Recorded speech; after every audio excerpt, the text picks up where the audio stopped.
University's Question Time. I'm Gordon Watson. On our panel today, radio personality, former Labour MP for Brent East and Mayor of London between 2000 and 2008, Mr. Ken Livingstone. Waylon Johnson is the crime reporter for the Times of Malta and a specialist in irregular migration in the Mediterranean. Sumin Hwang is a broadcaster and producer at South Korean public broadcaster KBS and a specialist in issues concerning North Korea. Tom Larkin taught French and politics in schools across Europe and currently works as a journalist for ITN. And finally, Molly Grace Malone is a social media activist who advocates greater youth engagement in politics. Ladies and gentlemen, our panel. And of course, don't forget to follow us on Twitter. If you're tweeting the programme, use the hashtag CityNewsQT. Now, our first question comes from Jessica Wade. Do journalists have a responsibility to tread carefully when doorstepping members of the public? That's right. An inquest is taking place this morning in Leicester Coroner's Court into the suicide of Brenda Leyland, the woman accused of abusing the parents of Madeleine McCann over Twitter. Sky News' Martin Brunt confronted Miss Leyland shortly before she died. Waylon, your thoughts? I think a journalist's responsibility, first and foremost, is to the viewers and their readers. Had Martin Brunt or Sky News gotten the facts wrong, this would have been a very, very different scenario indeed. However, this was a legitimate story, and I feel the level of abuse levelled at the McCanns by Miss Leyland was atrocious, and she was fair game.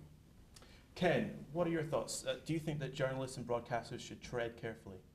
Well, there's a difference here between dealing with someone in the public who's not used to this, which can be devastating. Most of the really bad people in our society, like Maxwell and others and Murdoch, were always insulated, and in Murdoch's case still insulated. Media can't get to them. Maybe politicians increasingly are surrounded by all sorts of PR people and so on. So it's the poor old, unprepared member of the public who might have done something wrong gets overwhelmed by some very aggressive journalists. I think that's perhaps rather the aggressive journalists are really doorstepping the bad people rather than just ordinary members of the public who made a brief slip or mistake. But in this case, Martin Brunt was not very aggressive, and Sky took all due diligence to be careful, and they didn't reveal the car registration number on the footage, did not reveal her name. Her name was only identified in the subsequent newspapers, which was not Sky. And when they took the footage, Sky actually got the lawyers in to say, is this okay to show it in the public? And the lawyers said okay. So I don't think in this case, it doesn't, blaming a journalist for being aggressive. One particular case may be fine, but I can recall my mother, who was in her 70s, having journalists from the Mail and the Sun turn up on their doorstep and start to try and get her to say things about me. And I just think that's completely and utterly wrong. The trouble is, the majority of our journalists have to work for 5 billionaires who control 70% of our papers, and it's not about giving you the news, it's just presenting their tissue of lies and propaganda. I think that's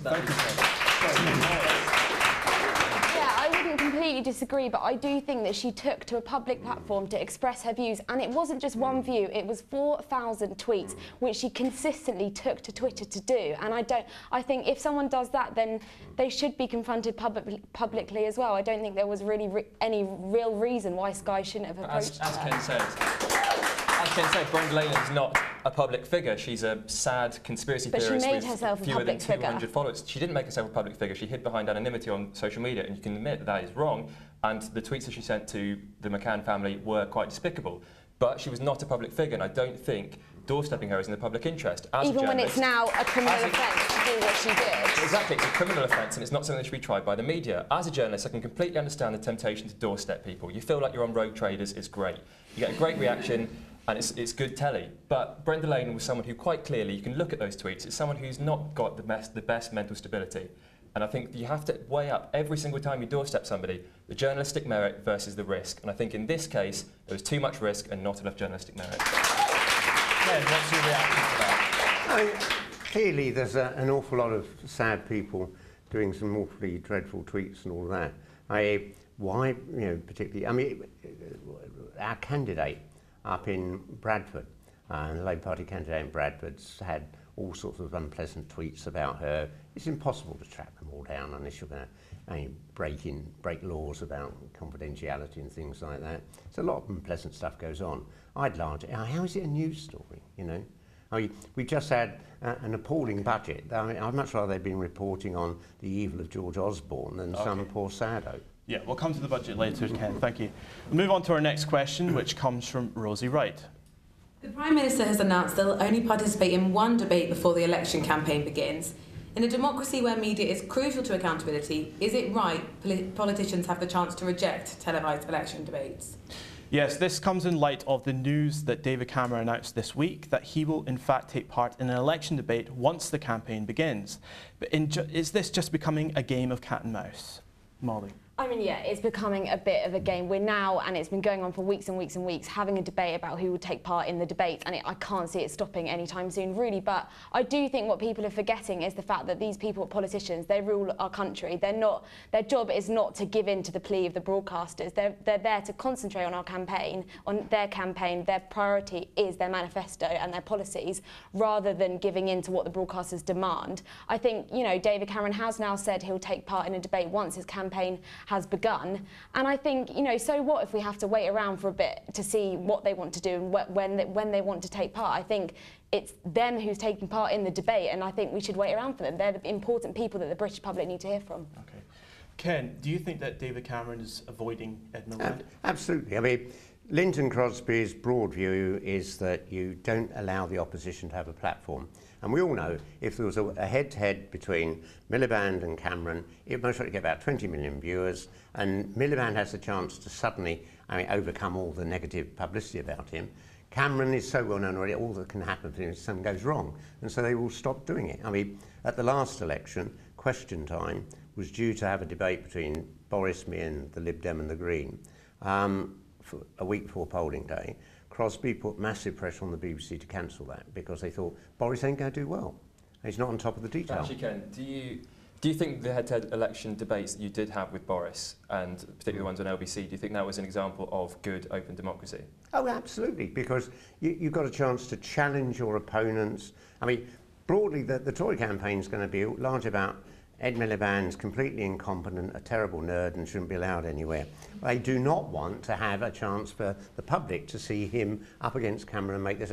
I'll tell you what I think. I think we should make it the law that party leaders have to appear in these debates, and if they don't, they're not allowed to stand. But do you not think then it's just turning into a sort of game of presidential politics, who looks the best, who can give the best spiel, rather than these are our policies exactly. and this is what we have to debate? Egos, which, if I remember correctly, was very much what your 2012 campaign was all about. I mean, those debates started with grown men, Labour activists in chicken suits outside City Hall. There was a brief intermission where Boris called you an effing liar 3 times after the LBC debate. The whole campaign was just a battle of personalities, and I think if David Cameron's resistance to these debates avoids that kind of spectacle again, we'll be very happy. Sumin. I agree with Molly that having too many TV debates can lead into just focusing too much on the appearances or how clearly they deliver the sound bites. The real focus of the election is the validity of their policy, and we have to look at the track record of the government, not their 90-minute performance on the studio. And I don't think we're depriving of any electorates of what their debates are, what their arguments are, just because Cameron has refused their one head-to-head debate. But I mean, the fact is, the best way of looking at a government's record is having your opponents challenge it. And Do you not have on the Prime Minister's questions? What happens week in, week out at PMQs, Ken? No, that doesn't work. That's an absolutely embarrassing disaster because Cameron, I've never known, in all the Prime Ministers I've known, he's the worst of liars. Ken, I think he it's never time, answers the question. Ken, I think it's time to ask the audience. So we'll ask the audience, if you think politicians should be able to back out of a television debate, raise your hands now. Okay, it's looking about... The Tories, then. Okay, so we'll take our third question from Rachel Stanton, please. Chancellor Osborne has announced a new Help to Buy ISA for those trying to get on the property ladder. But how much of a difference will this actually make to those living in the capital? This is where the government will add £50 to every £200 saved by first-time buyers raising a deposit. So I think we'll ask Waylon first. What do you think? As a young professional, I think this is a fantastic Conservative budget measure. It's actually helping young people to get onto the property ladder. and helping people where it matters most, and that is saving money, which is the hardest thing to gather when you are trying to put together money to buy property, basically. Tom Larkin. Well, I think we can all probably anticipate what Ken's going to say on this, evil Chancellor Osborne.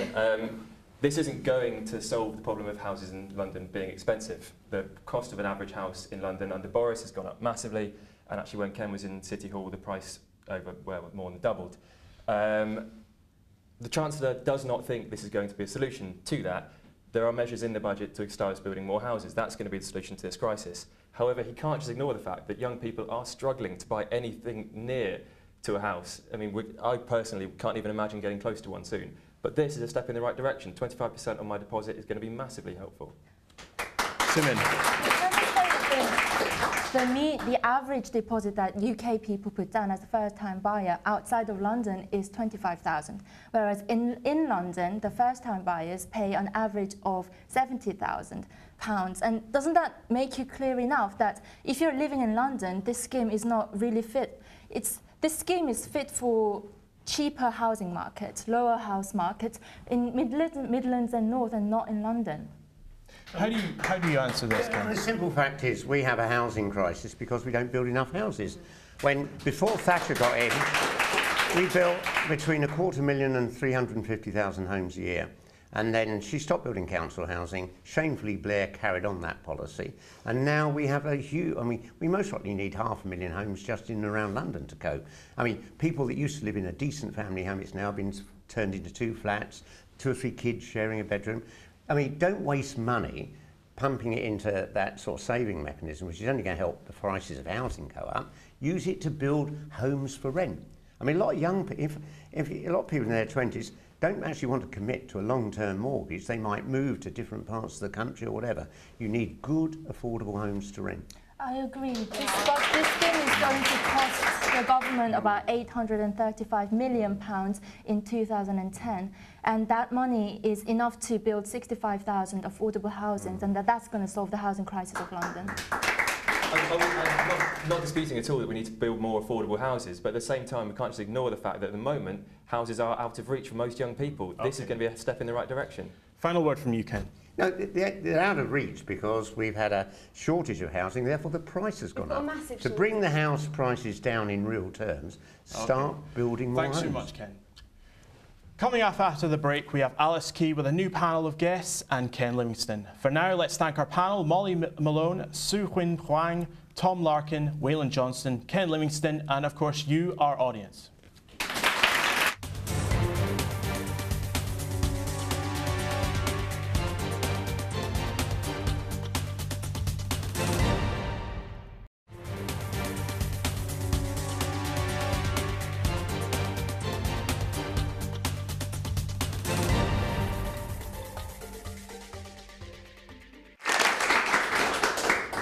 Hello and welcome back to City University's Question Time. I'm Alice Key. On our panel today is the man who gave us the congestion charge, the Oyster card and initiated the capital's bid to host the 2012 Olympic Games, former London Mayor Ken Livingstone. Also with us is Oliver Kerry, a broadcast journalist and fervent political commentator. He also has a keen interest in finance and sport. Leo Jones has a long-held interest in the Middle East, having previously worked for the Council for Arab-British Understanding, an influential advocacy organisation. Hannah Kings has experience working with children and young people in both care and educational capacities. She's also written articles for The Telegraph. And last but not least, we have Andre Lombard, a radio journalist who's previously lived and worked in China. He's also written for the South African Press and was Communications Director for the Commonwealth Human Ecology Council. Ladies and gentlemen, our panel.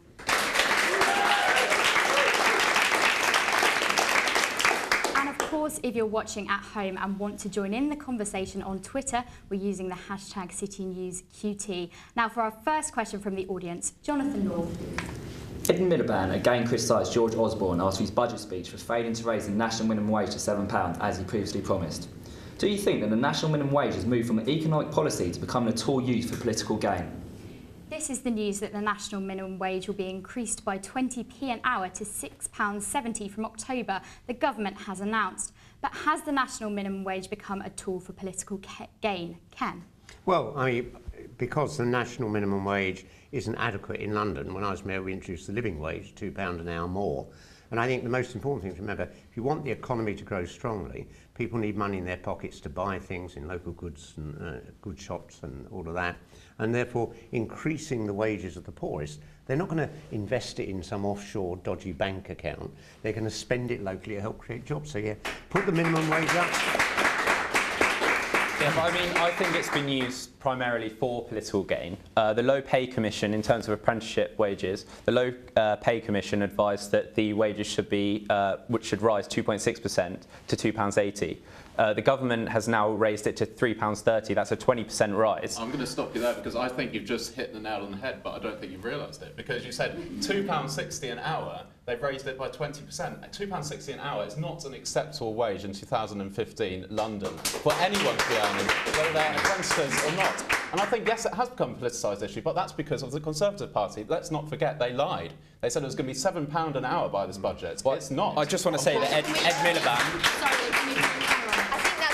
issue, isn't it? Ken's mentioned that the living wage, obviously the minimum wage isn't living up to the living wage. That is obviously an issue in society.